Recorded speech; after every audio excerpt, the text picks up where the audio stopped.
Hi, I'm Becky Meagher, and this is Transitions, Body, Mind, Spirit. And that was Mark Horowitz on flute, and our special guest, Frank Fish, right here on the bass. And we have such an amazing story to tell you all today.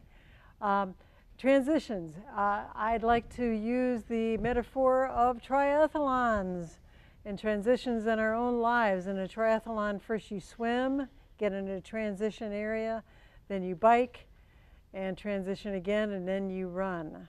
And Frank Fish is an amazing mixture of being a physician and also a very good bass player. And we are going to talk about this interesting story on how do you do both, and when your passions are so into either one.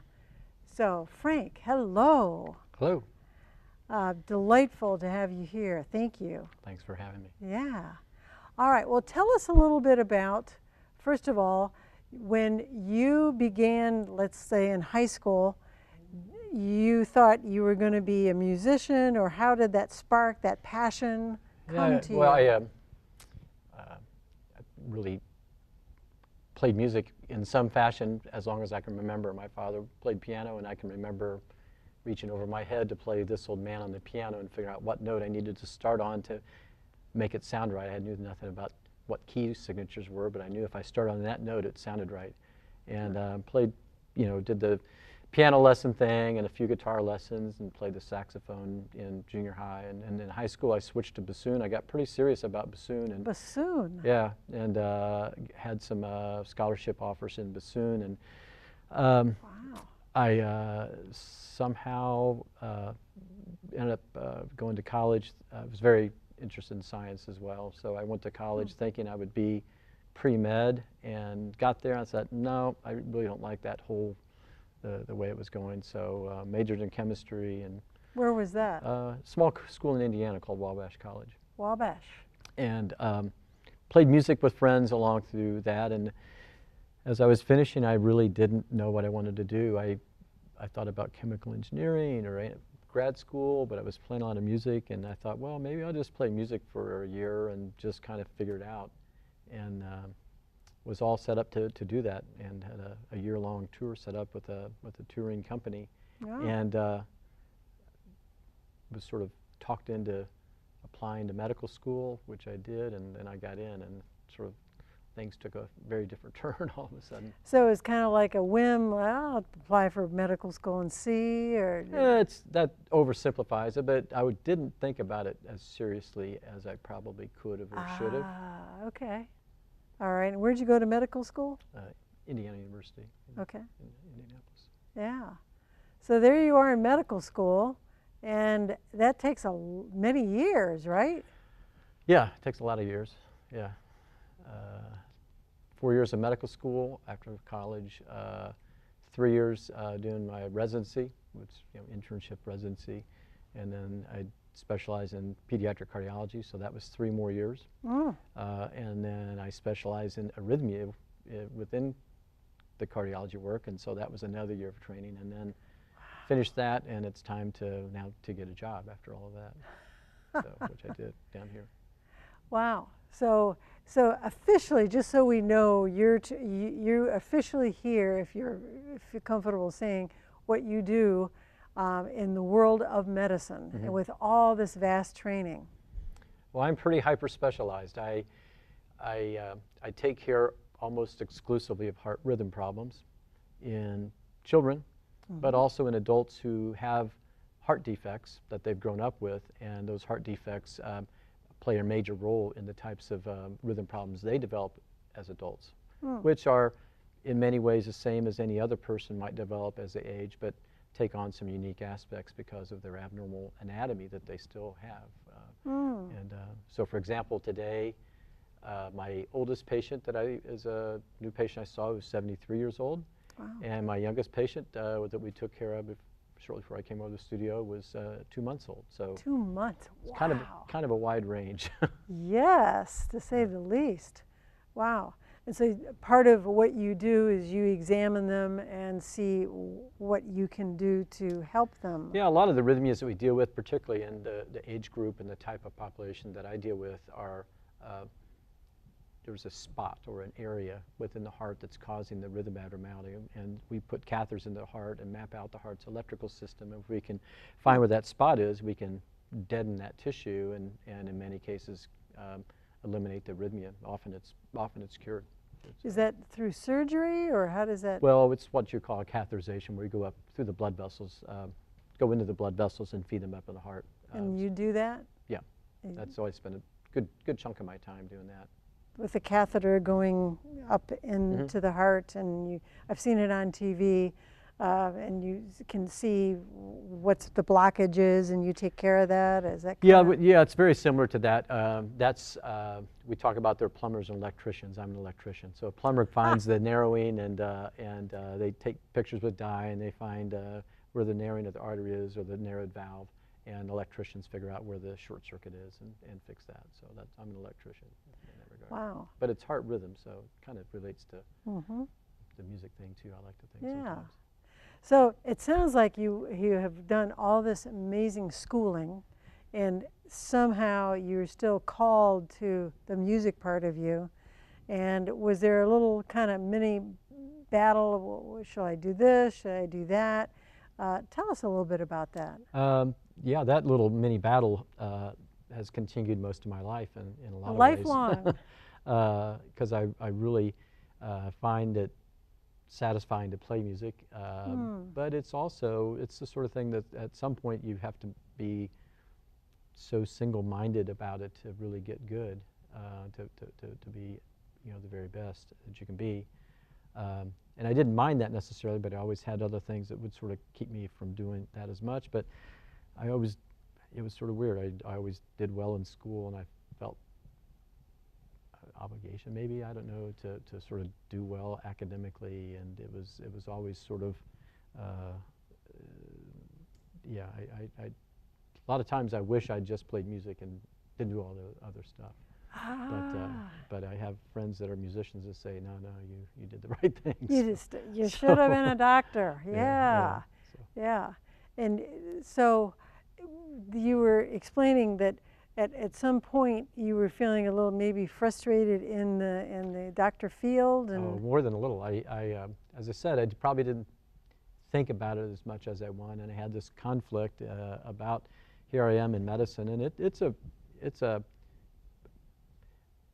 beyond just the time that you put in to become a physician. It can be an all-consuming life. You really sign up for something, and that maybe I didn't really think this through as well as I should have. And I was pretty frustrated and thought very seriously in maybe 5 to 8 years into my work after training, do I really want to do this the rest of my life? And we were here in Nashville, so I started playing music with some earnest, and studied with a great bass instructor at Belmont for a number of years, Roy Vogt, who I owe a lot to. Who is that again? His name is Roy Vogt. He's the head of the bass department at Belmont, and I think he's known pretty much across the country as one of the finest bass instructors in the country. Wow. But he kind of turned me on to playing these basses that have the extra strings, so I've grown attached to those. And then the odd thing was, as I really started to think maybe I'm going to do this, maybe I'm going to just sort of try to make the transition from doctor to musician, the more I was playing, it sort of made the doctor thing not seem quite so unbearable. And it's really, that balance really became important to me, and it still is. So I play as much as I can, and I work really hard, and as long as I can do both, I'm okay. Wow. So give an example. Okay, so you're in like 3 bands? Right now, yeah. Yeah. So tell us a little bit about how do you fit that in, and you have you're a physician, you're at the hospital, you're doing... Well, it's a lot easier now that my kids are grown. Your kids are grown, okay. And it's a lot easier because my wife is a retired physician, recently retired, and also started out in music So we had sort of some parallel stories there. Wow. And she has just tons of interests in stuff that she does, and she does her stuff, and I do my stuff, and we, bump into each other from time to time, but we sort of give each other plenty of room to do all that stuff. So there's some weeks that I might have something going on musically 3-4 nights a week. And wow. And then but you keep your day job. I do have a day job, yeah. Yes. Yeah. But somehow or other, you have enough energy to do both. Most of the time. Wow. You can get a little tired sometimes. Golly. So tell us about, all right, so at the end of your day job, at night, I assume that's when you're playing in a band. Yeah. Right? Well, most of the bands I play in are with other guys that also have day jobs, first of all. So, people aren't trying to arrange a rehearsal at 2 in the afternoon on a weekday. So, usually try to do stuff at 7:30, 8 o'clock, can be pretty much ready by then. And, rehearse till 10 or so if we have something going on. And, in Nashville, it's a great environment to be a musician. Sometimes it's not a great environment to be a part-time musician because there's so many outstanding people here playing that playing opportunities can sometimes be a little few and far between. So that's part of why playing in 3 bands sounds pretty daunting, except that, it'd be an unusual month for all 3 of those bands to have some sort of a gig in the same month. So it's not that many. It's not as bad as it sounds, probably. Okay. So. All right. And the kind of music that you prefer to play, is that jazz? I really like to play jazz and kind of modern jazz, jazz fusion. And so one of my bands, we tend to focus on that a lot, although we play more jazz standards as well. But, I grew up playing rock and roll, and I learned to play bass copying Beatles and Chicago and Blood, Sweat, and Tears. So I like to play some of that stuff too. So it's sort of, I didn't think about till sitting here before the show. I mean, in medicine I'm hyper specialized, but music I like to play. I like everything. I play jazz and the other stuff. And if I had time, I would still be playing the bassoon in the orchestra. But I don't have time to keep the bassoon going right now. I'll save that for retirement. Oh, do you still have a bassoon? Yeah. Yeah? Wow, interesting, very interesting.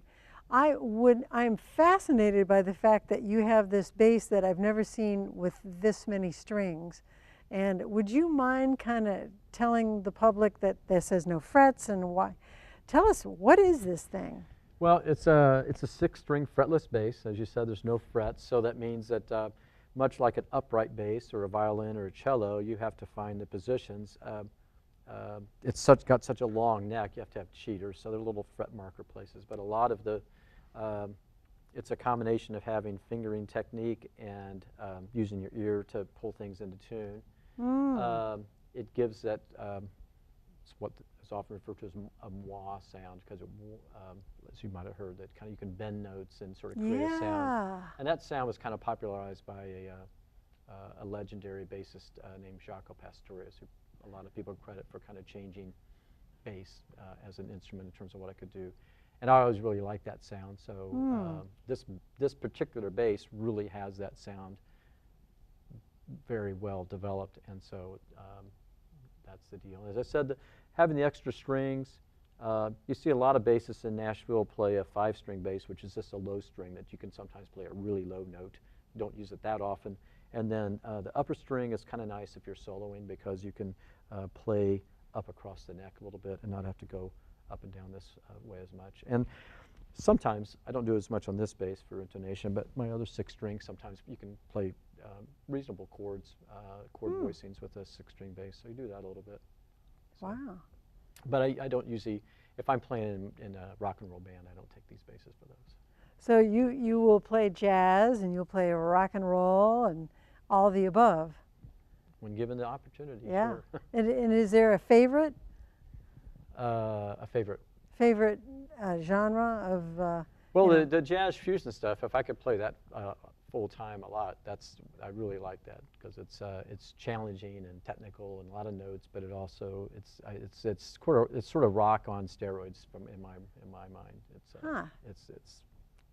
you know, there's rock and then progressive rock and then jazz fusion. So it sort of brings all those different pieces together and there are a lot of cool bass lines with that music. And it sounds like you took lessons also by this Belmont professor, right? And that kind of rejuvenated you somewhat. Yeah, I mean, I just learned a lot.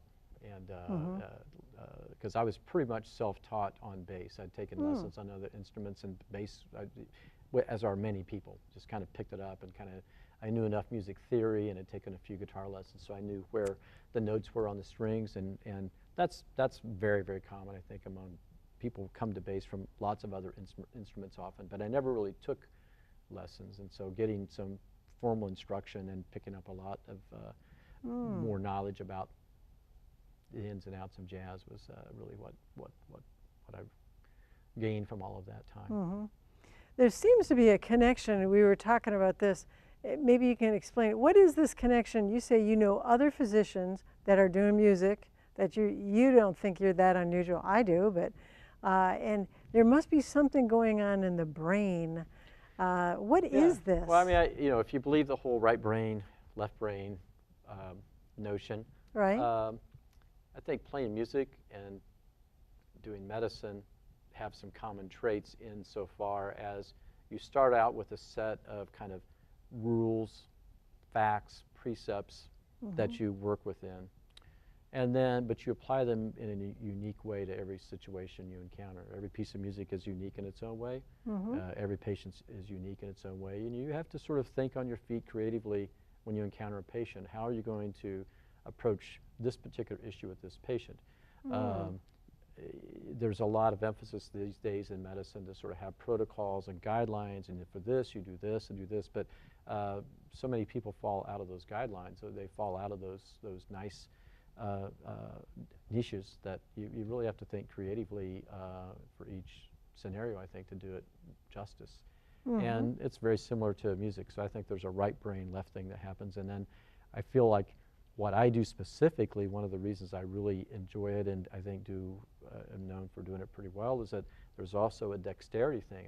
I'm moving catheters around, but I'm twisting and moving, and I think it's very much like playing, to me it's much like playing an instrument in that when you play an instrument, you reach a point, even you're reading music, that you don't say that's a G and a G is right here. You just look at a note on a page and the note comes out because it's like you've created synapses that bypass the thought process. And so when we're doing the procedures that I do, many times it's the same thing. I know I need to put this catheter to that spot, and I put it there without really having to think, okay, I need to twist it this way and then move it that way. So I think there's some overlap even there in terms of the dexterity part. Wow, I never thought about the dexterity and the dexterity of your fingers and being able to coordinate all that, but you're hearing it also. Yeah, and actually we hear it during the procedure.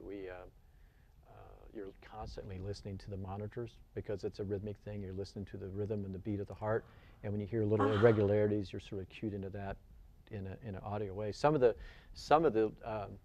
procedure labs, they're not set up so you hear it quite as well, but I really want to hear that sound because I'm listening to things as much as I'm looking at them when we're doing these. Wow, so there really is, you're playing the bass and then you're hearing, the heartbeat. There's definitely connections on that. Yeah. Yeah. I think there are. Yeah. I mentioned in another scenario, sometimes people, they know I like music and say, so what do you listen to when you're doing your procedures? And I said, I don't allow music in the lab because I want to hear what's going on with you. So I say that I listen to you. I don't listen to music. I listen to you. So doesn't mean I don't like the music, but I really want to be focused and hear on that. And hearing on that, yeah. And wow, amazing, amazing. So do you have any additional instruments you want to master or other You know, if you got the bassoon down, you've got the bass down. Well, I don't have the bassoon down. I'd like to get back to the bassoon one of these days. The instrument that I and I play a little guitar. I'd like to get better at guitar. I just acquired a really nice guitar that I probably should start getting at. But the instrument I always have had a hankering to learn, and it's sort of a joke here in Nashville, is the banjo. There's something about learning the banjo that's kind of always appealed to me. So I'll probably do that one of these days. The banjo, wow, that's great. Don't ask me why. It's funny, we a bunch of us just saw Tommy Emmanuel, who's a very amazing. I was at that show. Yeah. Okay. And the amazing ukulele. Guitarist. Well, the ukulele player. Yeah. Almost made me want to play the ukulele. I know.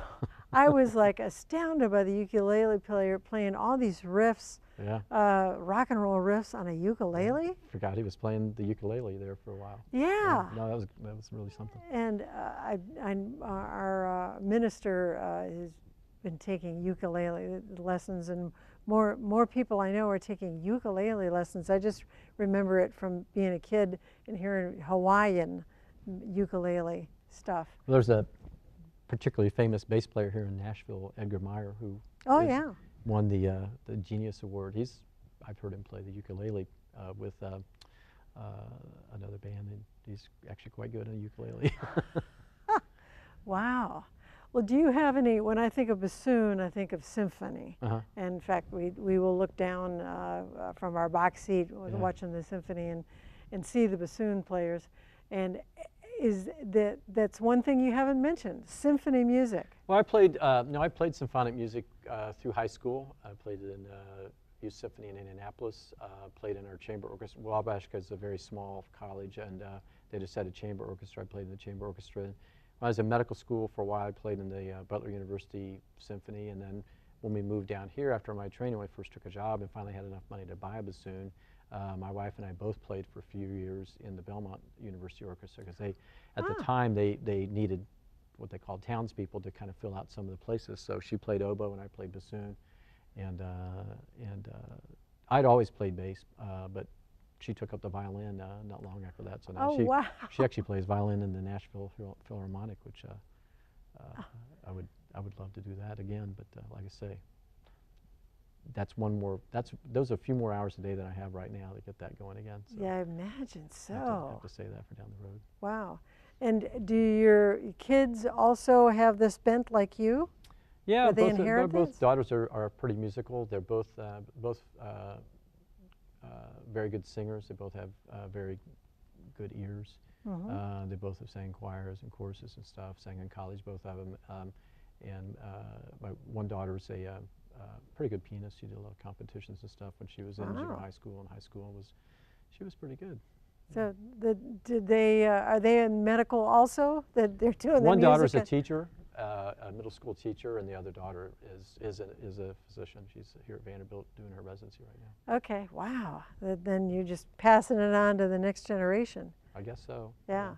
So looking back and all the amazing study that you had to do to be the physician that you are, do you think you might not have gone, that it would have been better to not have gone to med school? I don't think that anymore, because I think I can't think of anything within medicine besides what I'm doing that I would enjoy doing. But I was fortunate that I did actually find something that really seems to suit me well and seems to use that. It's a very logic-oriented thing that I do. It's not a lot of memorization, and like I said, there's a tactile sense. So, no, I've gotten over that. I'm satisfied that maybe if I was put here to do something, maybe this is what it was. Probably was that, not music, because you learn in Nashville pretty well that when you think you're good, there's always somebody a lot better, and there are 5 people better than that person. So I'm just kind of average Joe bass player here in Nashville. So. But you've given yourself the freedom to go and play. Yeah. And you've made yourself a happier person, it sounds like. Yeah. You know, when you were thinking about dumping one career to be musician, and I'm sure the musicians were like, don't do it. Yeah. You know, you have a good day job. Don't keep it. Health benefits. Yeah. Yeah. Yeah. So do you have any advice on if somebody out there is just in college and they're going, yeah, I want to do the music, but I want to do, what do you think? Well, the thing I do regret is that I didn't do that year that I talked about. I was all set up as it was a troupe called Up With People. They actually had 5 different touring troupes. And they would play like at the Super Bowl and the Indianapolis 500, and I think they were going to play something like 20-some countries that year. And but then I got into medical school, and I think back in that era, the whole notion of taking a defer your enrollment, that was like, if you don't want this, we've got 5 other people to take your slot. So it was like, you either take it or you don't. Right. And so I felt pressure to just go ahead and do it. Do it. And I think it would be very commonplace now if somebody says, hey, I appreciate being accepted at medical school, but I'm going to go play music for a year. That would probably go over just fine these days. And so I wish I'd had that opportunity just to experience that for a while. Yeah. So. Well, I would say that you're a very, very totally well-rounded person in the creative arts, in the medical part, in the music part. Well, you've never seen me draw. You wouldn't say that. Well, you got a lot going on, and I really appreciate you just last minute being open to coming and thanks for inviting me. Playing for us and telling us about what your life is. And it's just fascinating that you are truly doing it all, which a lot of people say, well, I'd really like to play music, but I have my day job, and or I'd really like to do the medical thing, but I'm a musician. You just got it all. So. Well, headphone amps helped a lot. I could do a lot of practicing at night when everybody was in sleep. And not disturb anybody, so to disturb the family. Yeah. Well, Frank Fish, thank you. Dr. Thank Frank you. Fish, thank you. This is Transitions, Body, Mind, Spirit. Thank you. All right. Fascinating. Yeah, thanks. Yay! Thanks for the plaudits.